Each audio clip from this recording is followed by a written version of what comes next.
Hello everyone, and welcome to the second lesson of Framer X for beginners. In the previous lesson, I showed you how you can build a simple prototype in less than 10 minutes without any prior knowledge of the software. Today, we will dive deeper in the built-in tools of Framer X, and specifically the drawing tools, by building the icon set that will be used in our next prototype. We start with a frame as a place to store all of our icons. We have already talked a bit about every tool, but we will focus on the graphics this time. We draw a rectangle that will enclose our icon. By doing this, we activate a new toolset for vector editing. We have a nice option of basic shapes, each having different spatial properties, which we will examine separately in our lesson. We are starting with the path tool by drawing a simple V shape to create our tick icon. The properties of this shape are the most basic properties every layer has in the app. Notice how the properties change as we change the size and position of the shape.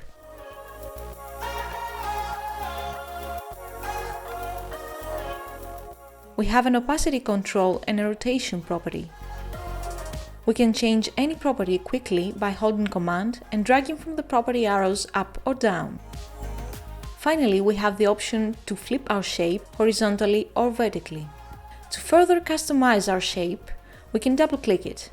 Framer X helps by showing the center of each side, so we can easily click to create a new point.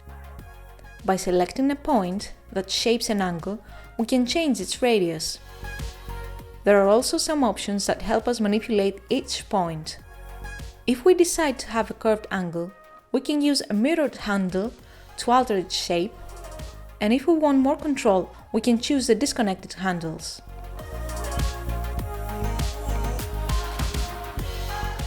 As we finalize our shape, we increase the width of our stroke, we choose a lighter gray color, and move each side and point.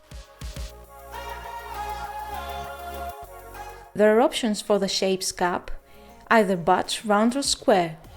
I'm choosing round. There are options for the joints as well, meter, round or bevel. We're going with round to keep the style of our icon consistent. With a slightly bigger graphic container, we create a place for the Add New Item icon. We are drawing a circle by holding Shift. Next, we turn off the fill and add a stroke with the same width and color as the previous icon. For the shapes, there is an option to draw the stroke in the center of our vector line or inside it. We can also have a dashed stroke and choose how close the dashes are to each other, like every pixel, every 2 pixels, and so on. I choose to create the plus sign by using the rectangle tool, where we can have the same effect with the path tool as well.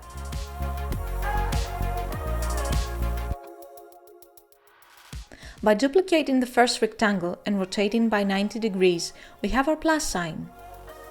If we select both the shapes it consists of, we can discover interesting ways for them to interact with each other, using what we call Boolean Operations.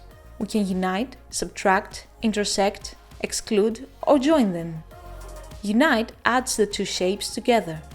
Subtract is subtracting the top shape from the bottom one. Intersect is showing only the place where the two shapes intersect. Exclude does the opposite of intersect. And join does the same thing as unite visually. The only obvious difference I found between the two Boolean operations is when we flatten our shapes. Let me explain what is happening. When we use the join operation, if we flatten the new shape by right-clicking and selecting Flatten, you have the flat version of the two rectangles, which you can alter any way you want. The base shapes have lost their special properties like the radius, and they're in the most simple form, but they are still two different shapes. In the union operation, if we flatten our new shape, we get a single shape, as our two shapes have merged. We can then change the new shape however we like. Now, from my experience in other vector apps, the join operation creates an extra shape where the two old shapes intersect. I see a lost opportunity there to not only differentiate between the two operations, but also create opportunities for shape manipulation. If you believe there are more differences between the two operations, please comment below, I would like to know as well. creating the X shape would seem easy by now. By using the Path tool to create a diagonal line, increasing the width and choosing the same gray color, and choosing a round cap, we have half our shape. The other half can be easily created by duplicating it and flipping it horizontally. The Path tool might seem a straightforward tool, but in practice there is more to it, and what we can achieve with a little creativity. By creating a simple V shape, increasing the stroke width and adding a round cap, we can create a heart shape really easily. In every shape, if you double-click, you get all the points it consists of. If you select one of them, you can change it separately. That is very handy in our case, because we can create a pin from a simple circle instantly.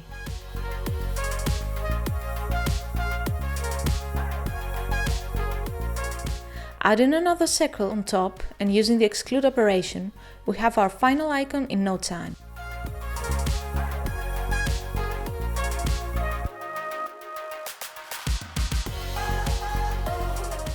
The polygon shape has the extra property of the sides number as well as the radius.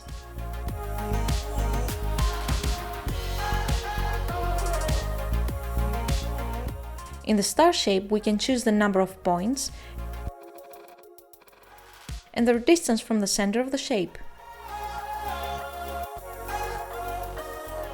By changing the radius, we get a smoother shape, which resembles a gear. By adding a circle and subtracting it, we get our settings icon, with minimal effort and just a little creativity. To create our last icon, the trash can, we are using just two tools. Using the rectangle, we draw two shapes and round off the edges we want.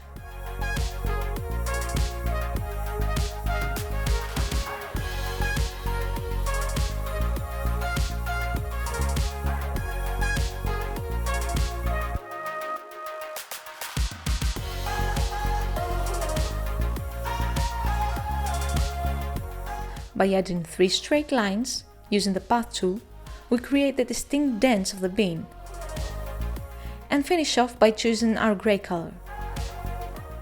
Since our final icon is smaller in size than the rest, we can adjust our graphic container by selecting Fit to Content. Now that we have the complete set, we can wrap it in a stack and space the icons evenly.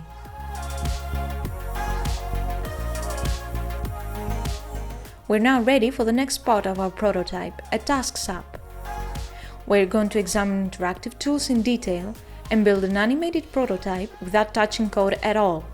Subscribe to get notified about new tutorials and feel free to write your questions or comments below.